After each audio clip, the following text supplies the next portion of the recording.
On November 21st, 1992, Tom Monfils disappeared after a workplace dispute.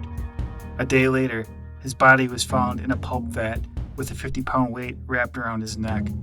Over 30 years later, exactly who killed Monfils remains a mystery.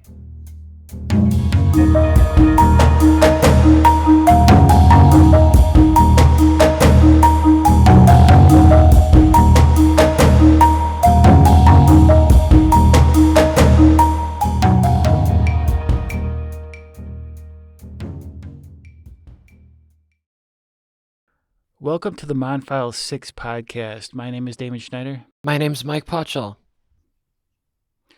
Tonight's episode is entitled The Fox Den. I'd like to state just off the top, please like and subscribe to this podcast. It takes over 3 hours to produce one 30-minute episode.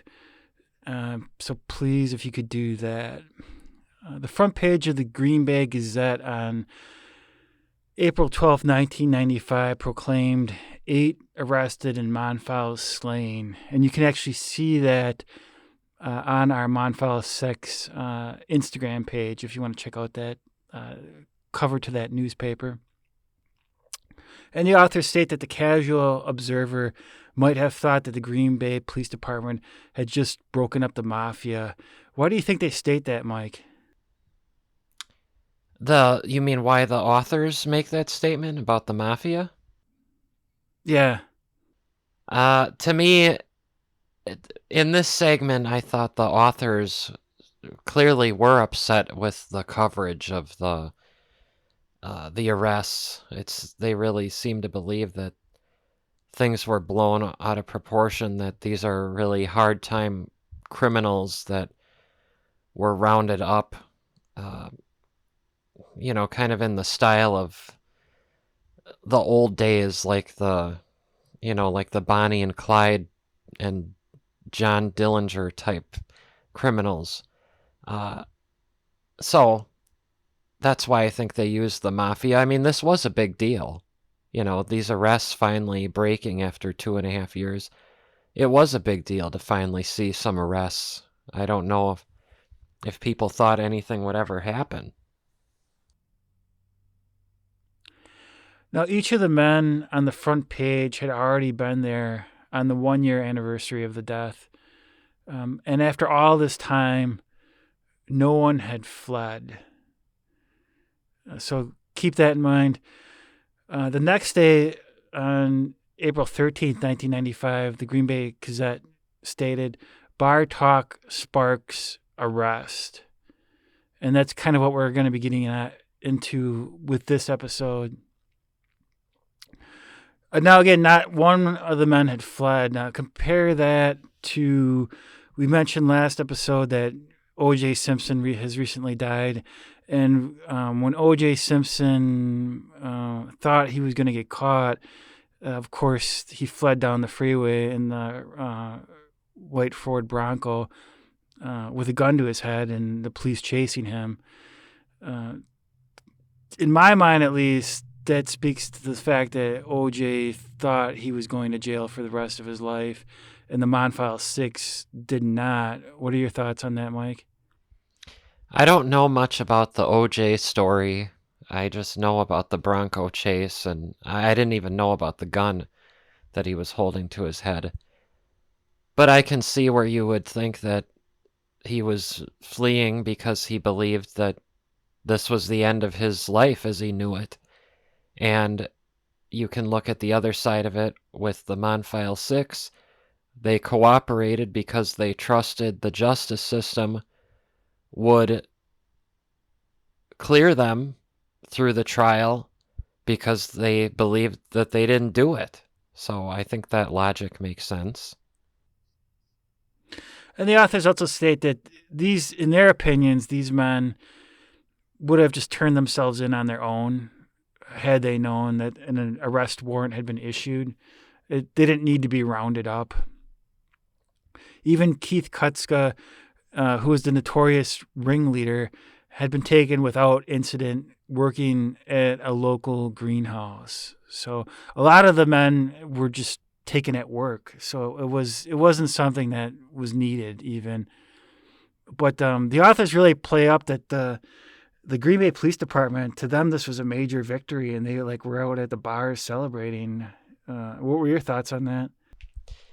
I thought that was a little odd, the going to the bars afterwards. And I wanted to point out, I'm glad you brought that up, that one of the things that really struck me was this comment from the chief, Bob Langen, who was the chief at that time.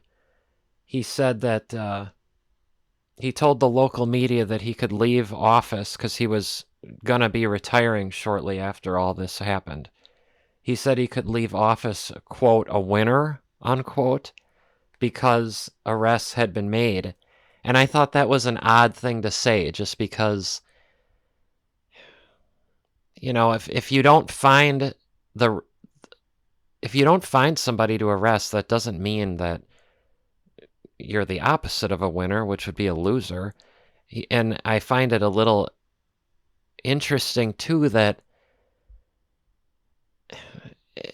I mean, I'm sure in his mind he believes that those were the people who committed this crime because they were arrested. But there's kind of a message I got from that he's a winner because we arrested people. You know, it doesn't matter who, we just found somebody to arrest.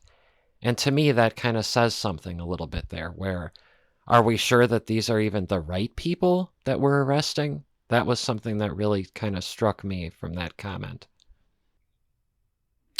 Indeed, yeah. So the Fox Den is a bar. Keith Kutska supposedly got with his friends and they did a role play as to what happened to Monfils the morning of November 21st, 1992. Here's a short audio clip that talks about this specific incident. This is the Fox Den Bar outside the town of Abrams, actually in the town of Morgan, where on the July 4th weekend, Keith Kutska, Brian Kellner, and their two wives gathered here inside the bar. And according to the criminal complaint filed against Kutska, what they did was reenact the confrontation that Kutska and others had with Monfils on the day in which he was killed. So the Fox Den is a crossroads tavern about 20 miles from Green Bay in Morgan, Wisconsin. And people with less knowledge of the case often refer to it as the day one of the guys got drunk and admitted what happened at the mill. What does that statement say to you, Mike? I think it shows that people really got most of their information from what the media had to say, which makes sense, but, you know, they may not have necessarily been getting the full picture. And also, if these interviews, you know, this kind of consensus they're referencing with the public, it shows that they may not be remembering things correctly, because that's not really what this was. That's actually, like, you know, in terms of my remembrance of this case, I would have said the same thing. If people would have said, what was the Fox Den? I would have said that was when one of the guys admitted what had happened. So the Fox Den incident occurred over the 4th of July weekend, 1994, about 1.5 years after Monfils' body had been found. Again, Keith and his wife, Artie, and Brian Kellner, who worked at the mill, and his wife, Verna. And then the owners, Charlotte and Ron Selnick, they were present too. At some point in the day, some people recall someone came in and picked up some packages at the bar. Beyond that, there was no one else present that day. So you have the 4 participants, and then you have the bar owners. No one else can verify that this play acting had actually occurred. So under a barrage of Winkler's threats, then Brian Kellner, he signed off on the story about what had happened. But at the end of the documentary, Beyond Human Nature, it stated that Kellner actually, just before the end of his life, he wanted to sign an affidavit basically stating that everything that he had written about the Fox Den was false. And Mike, you just looked up some information on Kellner in his his obituary. Yeah, just to check, I wanted to see when he died because I had forgotten about that. I didn't remember that he died just before he was planning on doing that. But yeah, he died just over 10 years ago. So it's unfortunate that he was not able to do that. So basically, what was said that happened that day, Kutska got everyone up around a water cooler, and that water cooler was supposed to represent a bubbler. First off, for those of you outside of Wisconsin, Mike, what is a bubbler? I don't have to be the one to say this, but it's a drinking fountain, water fountain. So yeah, basically any sort of water fountain that you would take a drink of water. I guess they call it a bubbler because as the water's coming out, it's sort of bubbling up. So basically what happened then is Kutska said, in terms of his wife, you're going to play this character, and then Brian Kellner, you're going to play this character, and I'm going to show you exactly what happened on the day that Monfils was killed on November 21st, 1992. Again, keep in mind this was about a year and a half later, so a significant amount of time had already passed.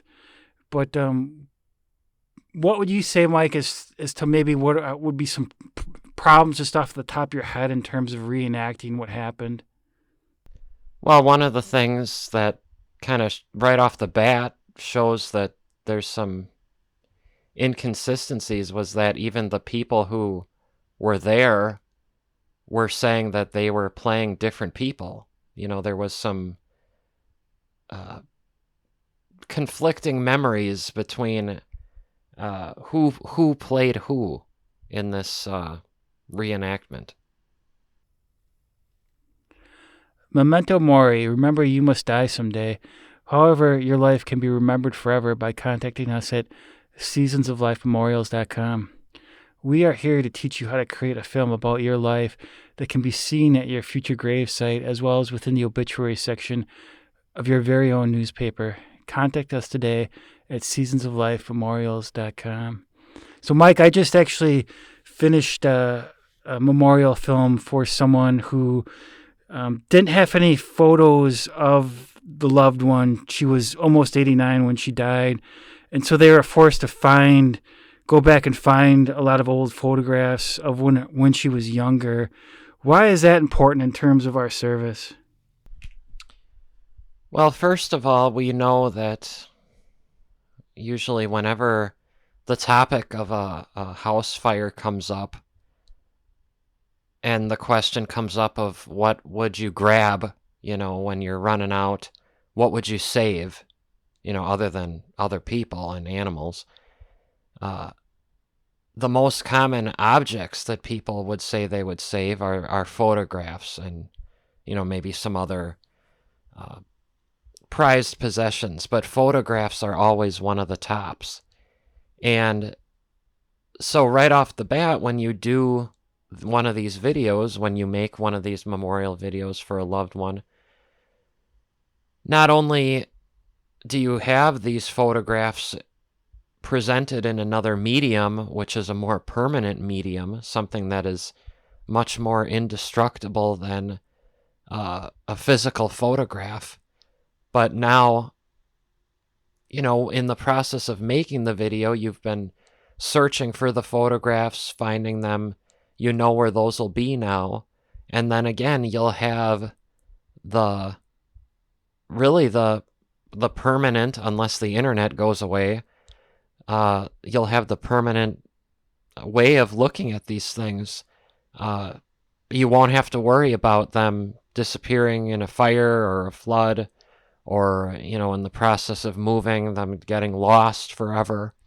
you won't have to worry about that. And I think if that would ever happen, where if somebody would lose photographs for whatever reason, I think that there would be a true gratitude there that they chose and made that decision to make one of these videos. They'll have the peace of mind that, okay, those photographs are not forever lost. They're in this video. And so that's just kind of another perk about doing these things, aside from the actual making of the video and honoring the person. You have really a long-term, potentially permanent way of keeping these photographs. And we're back. So one of the other problems was that, the bar owner, co-owner, Charlotte Selnick, had said that the Kutska party was so drunk that they could hardly even go to the bathroom, much less play act. And then Char supposedly she was one of the ones, Charlotte, who role-played one of the parts, despite the fact that she had a broken ankle and could hardly move. And Detective Winkler, who had interviewed Charlotte one-on-one, ignored what she said in terms of her broken ankle. So what do you think of Winkler just ignoring the fact that one of the people play acting had a broken ankle? What does that say about his character? I think it says that, I don't know if it's a commentary on his character, but it's a commentary of how he does his job, that he evidently felt pressured to get the people, get somebody who's responsible for this, fabricate a story. And so, that could be a reflection of his character. I don't know, but it's a reflection of the way he does his job, that he was ignoring many details, not looking at the full picture. So another mill worker, John Menu, he denied that the bubbler story had happened. He was someone who worked at James River. And then Lepek and Charles, who had been the union boss all that time while they were there, they were all fired from the mill one day before the trial. To you, Mike, what does that say in terms of the police putting pressure on the mill management as far as going along with their narrative? That was actually something I was a little confused about, because there was a comment about that too in the book, that was kind of like the company's way of saying, if you don't cooperate, this is what's going to happen. And I was a little confused by that, because I thought that Lepek and Minot were cooperating. I guess they weren't agreeing with everything that was saying as far as the Fox Den and all that. But they were cooperating with police. They were participating in the interviews. I was a little confused by that. What's your take? Kind of what I got from it was Zukowski and Winkler, they sort of formulated this idea that everything happened at the bubbler, that this is where everything went down. And because John Menu, he denied it, that he had to go, basically, because without the bubbler story, they don't have anything. But let's listen to a short clip about what the DA presented at the trial in terms of the bubbler story. And they met him by the bubbler, and they began yelling at him. One of them had a tape, and they had the tape, and they were shaking it in his face. And Hearn was right in his face. 13 separate injuries to Thomas Monfils. Severe bruising to the head, fractured skull, contra cou injury, deep bruising in the neck consistent with this kind of motion, bruises to the chest over the rib area, fractured jaw, and of course a knee to the groin. Now he's lying on the ground in front of these 6 defendants. What do you think happened next? What do you think was going through their minds? So Monfils was supposedly bent over taking a drink of water when the mob confronted him, and they were shaking the tape in his face. And basically, this is the second confrontation. So the first confrontation would have been the events of Coup 7 when Kutska came in and said, "Name that tune." Except in the Monfils 6 version, Monfils admits that it's his voice on the tape to begin with. So D.A. Zukowski and Winkler basically thought that that wasn't enough, that there had to be something more to have happened. And so there had to be this second confrontation that took place at this bubbler where they came at him with the tape and they wanted to basically force him to admit that it was Monfils' voice that was on the tape. That's what I got out of it. However, and this is important, Brian Kellner said in his statement, his official police statement, that Keith Kutska left the scene to take care of a problem on his paper machine before the bubbler incident happened.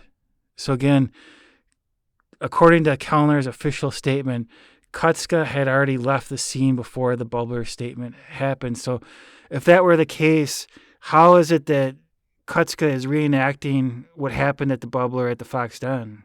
How would that be possible, Mike? It wouldn't be under these known facts. So that kind of shuts down, the bubbler story in terms of the way I see it. It's funny that, I almost go back. I kind of want to go back, and I wish I could have been one of the lawyers for the Monfils 6. It just kind of makes me think that they didn't really do that good of a job, I don't know about that. I don't think that's a fair thing to say. I think all their attorneys were extremely competent. I think they were limited with what they could do because of the joint trial. I don't know all the legal things that go on in a joint trial, but I remember part of the problem was that they didn't know what evidence was being thrown at who. And it made it really difficult to defend individuals rather than the whole group. So I blame the issue with that, as far as maybe with you thinking the attorneys weren't very great. I blame that mostly on the joint trial. I think there were a lot of complications with a joint trial, and I think that's exactly what Zukowski wanted. Yeah, for sure. That's what Zukowski wanted, yeah. So again, Kutska could not have seen the bubbler incident that he described in detail at the Fox Den, according to Brian Kellner's statement. In addition, Charlotte and Ron Zelnick both vehemently deny that any role-playing incident occurred at their bar, and they said this at the trial as well. Why don't you think that the jury believed them? I mean, what did Charlotte and Ron Zelnick gain from lying about that? Well, they gained nothing. I believe that. I think they're very credible witnesses. Yeah, we'll get into the whole jury thing, in future episodes. We'll dive into that more because there's a lot to dissect with the jury. And then no evidence of foul play was found by the bubbler, and all 6 men that were convicted deny that anything ever happened at the bubbler. In terms of the second confrontation, Mike Pye, he actually calls the first confrontation with Tom in Coup 7 as the Tom talk, because he just saw it more as a stern conversation. He didn't see it as a confrontation. He just saw it this was us sort of being kind of harsh with Tom over what he did. Mike Pye and Leapick, they admit that they used some swear words at Tom, but no one laid a hand on Monfils, and Monfils had not even moved from where he sat. Sorry, I want to just say real quick that I know that that was an entirely verbal communication there, but I did take a little issue with what Randy Leapak supposedly said to Tom, that he said, if you would have pulled this on me, I would have bleeping killed you. And I took real issue with that, because I'm in some ways a believer in I'm not a believer in vengeance, but at least an eye for an eye. And that is not an eye for an eye. If he got him fired and then he says he'd kill him, that is not an eye for an eye. That's extreme revenge. That's not equal. So I did take some offense, I guess, to Randy saying that. I thought that was really over the top.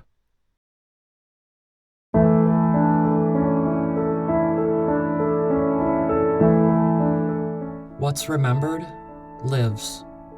Losing someone precious from our lives is the most painful event that one can endure. Seasons of Life Memorials is dedicated to making sure the person you lost is never forgotten.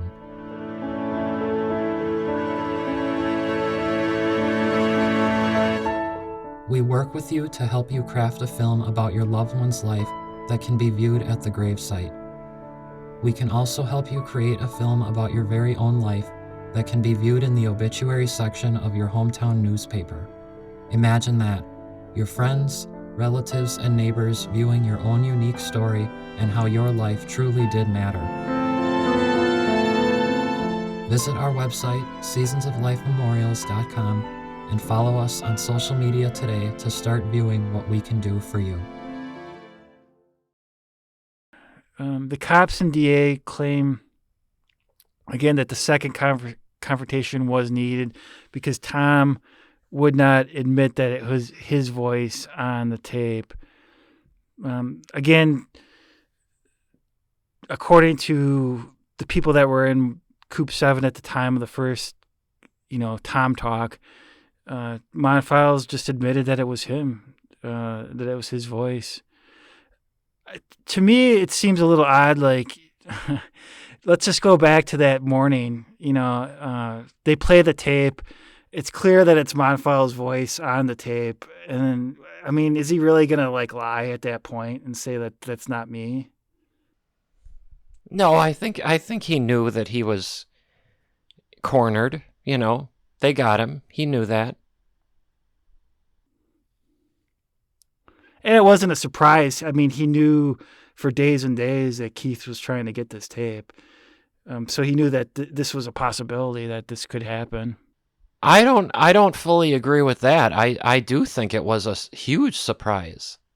Are you saying when they came into the coop and played the tape, you think that was that wasn't a surprise? Well, I meant, I guess it was within the realm of possibility. It was within the realm of possibility that it could have happened. Yeah. There were 17 references made by 8 workers about the bubbler. However, not one of the 17 describes Monfils as being confronted by co-workers. The police also promised immunity for any of the Monfils 6 who would claim that the bubbler story was true and that particular person had just been a bystander, but not one of them did. The authors interviewed Zukowski in 2003 and challenged his view that not one of the 6 would have objected to killing Monfils. What does that interview say to you, Mike, in terms of Zukowski basically denying that none of the 6 men maybe would have had a change of heart while they were murdering their coworker? Oh, you're referring to like nobody saying like, "Hey, stop this. This is being taken too far." Yeah. I don't know. I can't really get into the head of Zukowski. I only see him as somebody who has to do a job, needs to get convictions, and is going to run with the story that he has. That's how I view him. So Zukowski suggests to the authors during that interview that these men, Monfils 6, they have so much invested in this grand lie to their family and friends that they simply cannot tell the truth. And the authors sort of end on a rhetorical question saying, is Zukowski saying these men would rather rot in jail than to be free men out on a lake in the summer with their kids? What are your thoughts on that, Mike? Yeah, it's a good point. I think they're right on there. And with Zukowski's view that at this point, well, now they're out of prison, but back when he said this 20 years ago, when he said that they're so deep in the lie, how can they can't come forward now because they'll be humiliated. I think he would have come up with any reason that would hold up his conviction. That's my point, is that when you have somebody who is kind of just forever, in some ways I'll say he's doing exactly what he thinks that they're doing. In many ways you could say he's the one who will never admit that this is all fabricated because he's so deep in the lie. You could say the same thing about him. New episodes of the Monfils 6 podcast drop every other Friday.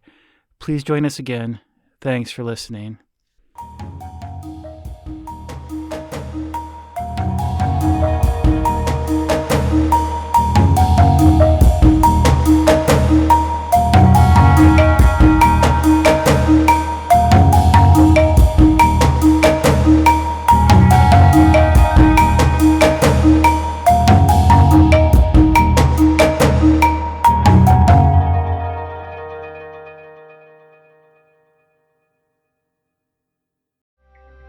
Have you recently lost a loved one and want to hold on to their memory forever? Would you like all of the world to view what their life had been about? Seasons of Life Memorials is what you are looking for. We create individual and unique documentary shorts that will allow anyone visiting the gravesite to view the documentary and your memories of the loved one. Contact us today to set up an appointment at seasonsoflifememorials.com.